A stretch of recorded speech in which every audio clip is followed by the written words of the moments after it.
Well, let me show you, give you an update on this corn I planted in the wicking tubs.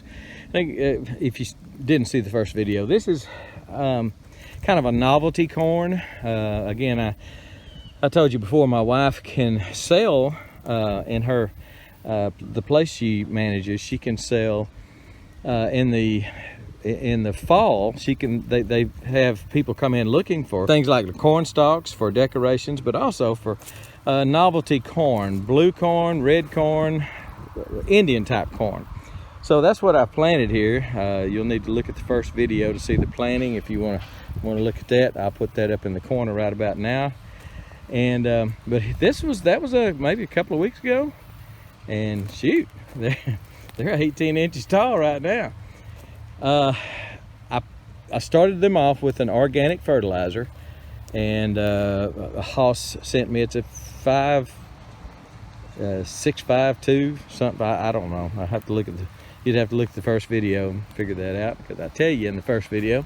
So if you'll remember, when I planted them, I planted 2 in each hole, just to make sure the germination went well, and got some suckers. I think that's a sucker right there.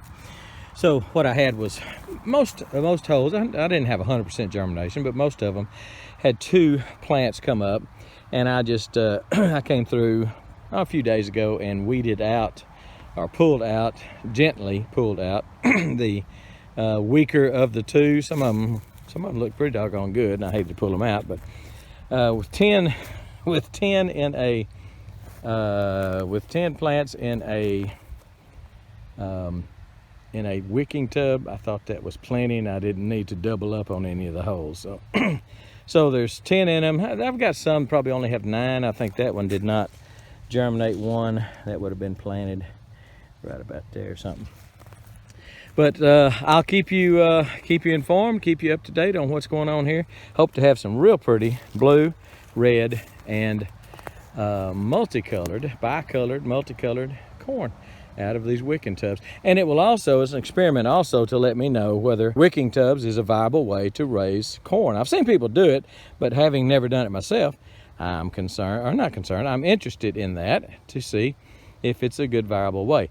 What I'll do now that they're this tall, I will put some 20-20-20 down the hole, probably a couple of tablespoons of 20-20-20 fertilizer, water soluble from Haas, and put that down the hole, water it in real good. I water them every day, and they don't take a lot of water right now. The one on the end takes the most water, and I think it's because he gets that western sun beating down on it, where these others are kind of shading each other out as they stack this way.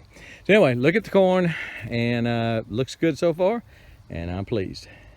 Growing corn, novelty corn, Indian corn, in wicking tubs. We're gone.